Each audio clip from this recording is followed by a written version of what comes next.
Assalamualaikum warahmatullahi wabarakatuh. Perkenalkan, nama saya Muhammad Fikri Adila dengan NIM 20041356788. Di sini saya akan membuat video atau recording tentang proposal MPI HP saya dengan judul kerupuk ikan tongkol.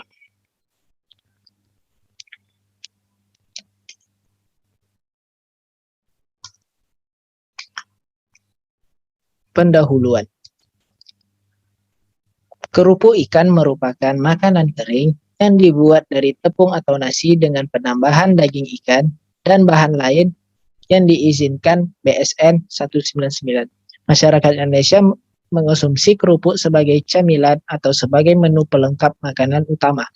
Misalnya sebagai pendamping makanan nasi atau lauk.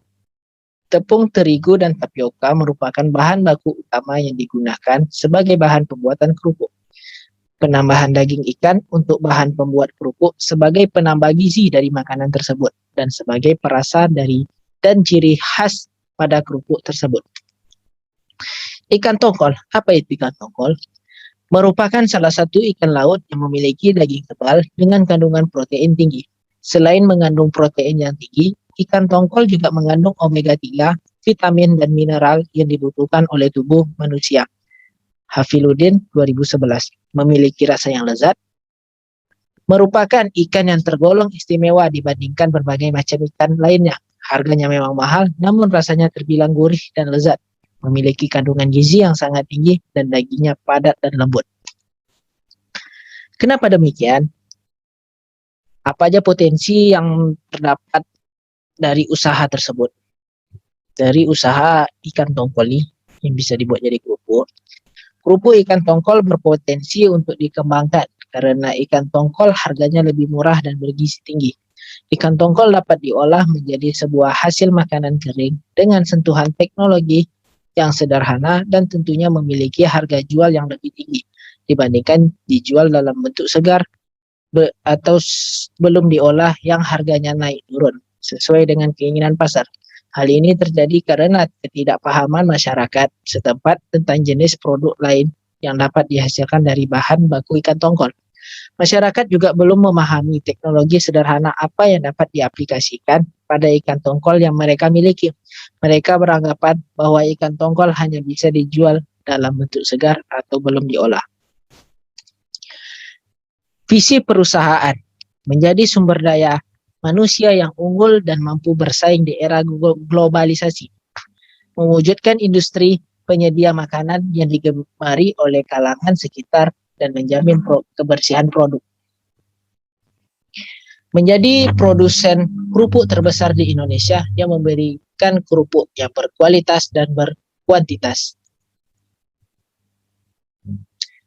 Misi perusahaan menyediakan produk hasil perikanan yang bermutu tinggi, terbuat dari bahan berkualitas dan terjamin kebersihannya, mempunyai karyawan karena karyawan aset penting bagi usaha, menjalin hubungan yang baik antara konsumen dan karyawan. Kepuasan konsumen adalah yang paling utama, memberikan harga yang terjangkau bagi masyarakat dan membuka cabang di berbagai daerah Indonesia hingga mancanegara. Tujuan pendirian perusahaan. Tujuan didirikannya usaha untuk pribadi. Yang pertama, meningkatkan kemampuan kreativitas. Yang kedua, membentuk keterampilan bisnis dalam bidang perikanan. Yang ketiga, menumbuhkan semangat berwirausaha. Yang keempat, memperoleh keuntungan. Tujuan didirikannya usaha untuk masyarakat. Yang pertama, membuka lapangan kerja baru. Yang kedua, memberikan peluang pekerjaan baru bagi generasi muda, khususnya dan masyarakat pada umumnya. Yang ketiga, diversifikasi produk yang berbahan dasar ikan tongkol. Yang keempat, memperluas atau membuka pikiran masyarakat mengenai usaha untuk bekerja.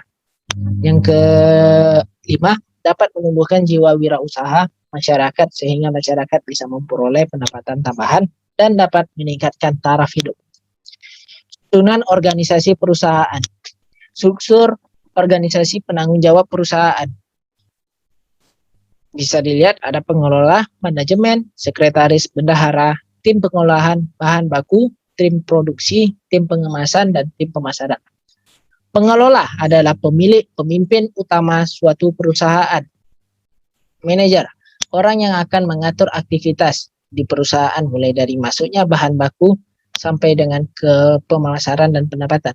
Sekretaris, orang yang akan mengatur jadwal kerja seperti pertemuan atau rapat dan lain sebagainya. Bendahara, orang yang akan mengatur uang masuk dan keluar. Tim pengolahan bahan baku, orang yang akan mengelola bahan baku mulai dari pembersihan sampai ke pemanasan sehingga siap untuk diolah. Tim produksi, orang yang akan membuat atau memproduksi barang yang diolah. Tim pengemasan, orang yang akan melakukan pengemasan produk. Tim pemasaran, orang yang akan memasarkan produk. Identitas perusahaan, nama perusahaan, Kerupuk Ikan Tongkol Dian. Alamat, Jalan Sukakarya, RT 02, RW 01, Dusun 2, Desa Tarai Bangun, Kecamatan Tabang, Kabupaten Kampar, Provinsi Riau, Indonesia. Merek, di sini saya dikarenakan dia belum mempunyai merek, cuman merek biasa, Kerupuk Ikan Tongkol Dian.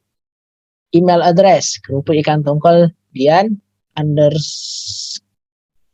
@gmail.com. Website www.kerupukikantongkoldian.com.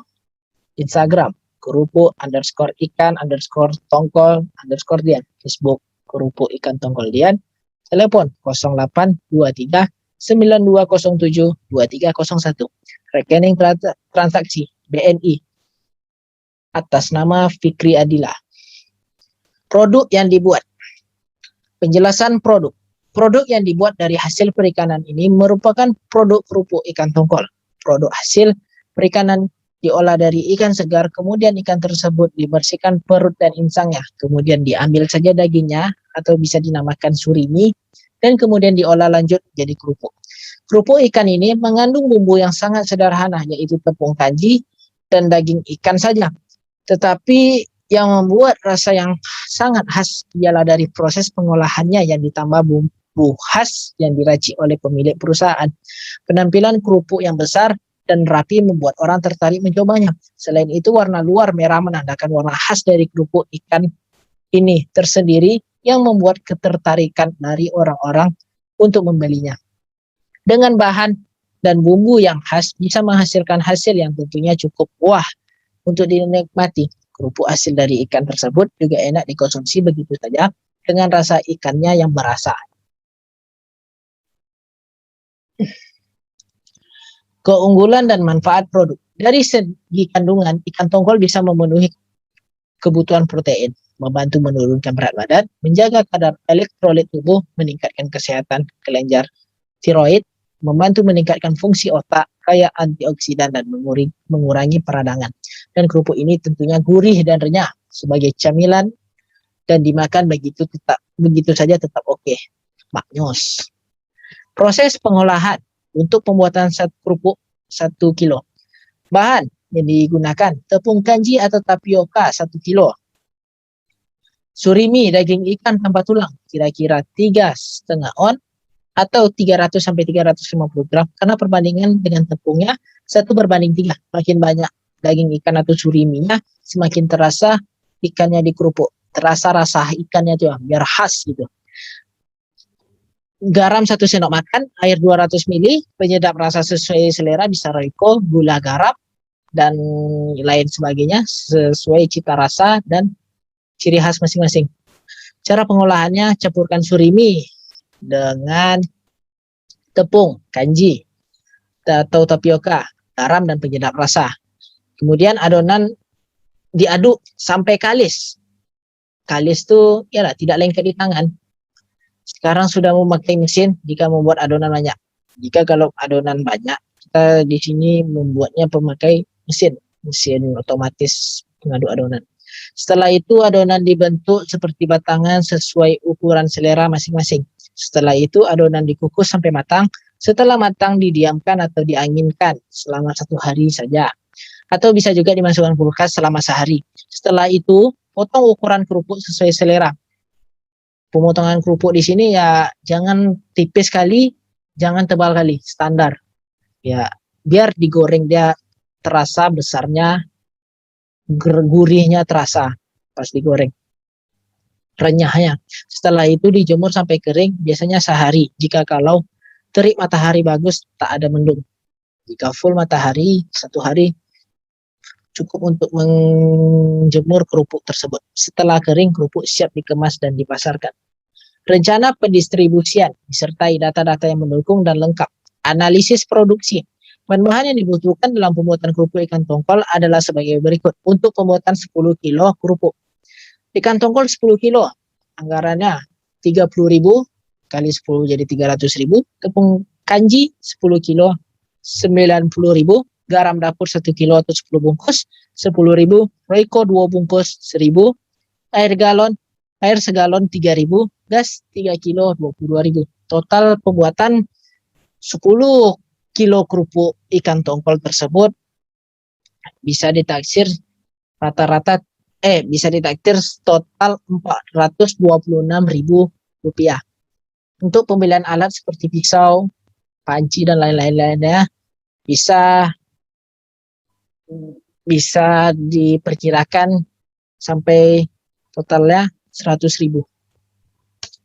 Rencana pemasaran yang akan dilakukan. Total dana yang dikeluarkan tadi Rp526.500. Hasil usaha sama dengan jumlah produksi kali harga jual. Misalnya kita memproduksi 10 kilo dikali harga jual kita per kilo. Kita jual dengan 100 kilo per 100.000 per kilo. Jadi 100.000 dikali 10 kilo sama dengan 1 juta. Laporan labanya sama dengan hasil jual dikurang modal. 1 juta tadi keuntungan kita jika laku 1 juta dikurang 526 sama dengan Rp474.000. Itulah keuntungan kita. Pemasaran produk adalah salah satu hal penting yang ikut menentukan performa perusahaan. Rencana pemasaran produk yang dilakukan yaitu dengan menggunakan sosial media, menawarkan produk secara gratis dan diskon, memilih tempat strategis, memberi insentif untuk direkomendasi. Pemasaran. Strategi pemasaran. Dalam hal ini, ada beberapa strategi yang digunakan antara lain transaksional, yaitu pemasaran yang dilakukan dengan menarik pembeli melalui diskon, kupon belanja, maupun promosi. Program referral, yaitu dengan memberikan rasa ingin tahu ke orang sekitar dengan mendorong konsumen memberitahukan ke orang-orang terdekat mereka. Medsos, yaitu media sosial, dengan membuat video atau foto ataupun berbentuk poster, kemudian sudah bisa langsung dipromosi ke konsumen. Foto atau video yang menarik sangat berpengaruh kepada rasa ingin membeli konsumen. Strategi pendistribusian. Untuk pendistribusian di dalam kota, kita memiliki kurir khusus pengantaran pada konsumen. Sedangkan di luar kota, kita melayani berbagai macam ekspedisi dan pesanan online. Pemasaran produk adalah salah satu hal yang penting yang ikut menentukan performa perusahaan. Channel pemasaran produk yang dilakukan dengan menggunakan media sosial, menawarkan produk secara gratis dan diskon, memiliki tempat strategis, memberi insentif untuk rekomendasi. Analisis bisnis, analisis SWOT.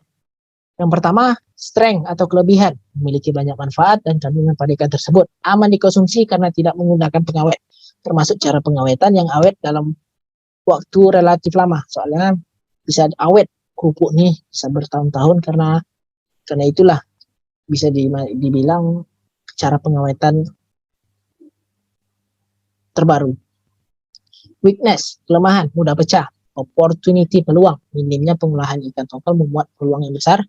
Lokasi di kota yang sangat strategis. Threat, ancaman akan timbul pesaing yang baru. Kesimpulan, kerupuk ikan merupakan makanan kering yang dibuat dari tepung atau nasi dengan penambahan daging ikan dan bahan lain yang diizinkan BSN 1999. Selain itu, penambahan bahan lain sebagai umum dilakukan untuk meningkatkan nilai gizi dari kerupuk. Selain itu, penambahan daging ikan berfungsi menambah kandungan protein pada kerupuk. Ikan tongkol memiliki kandungan gizi yang sangat tinggi, rasanya lezat, dagingnya padat dan lembut. Di samping itu, harganya yang relatif lebih murah. Ikan tongkol juga merupakan salah satu ikan laut yang memiliki daging tebal dengan kandungan protein yang tinggi. Ikan tongkol dapat diolah menjadi sebuah hasil makanan kering dengan sentuhan teknologi yang sederhana. Tentunya memiliki harga jual yang lebih tinggi dibandingkan dijual dalam bentuk segar atau yang belum diolah, yang harganya naik turun sesuai dengan keinginan pasar. Hal ini terjadi karena ketidakpahaman masyarakat setempat tentang jenis produk lainnya yang dapat dihasilkan dari bahan baku ikan tongkol. Masyarakat juga belum memahami teknologi sederhana apa yang dapat diaplikasikan pada ikan tongkol yang mereka miliki. Habis, sekian, terima kasih. Wassalamualaikum warahmatullahi wabarakatuh.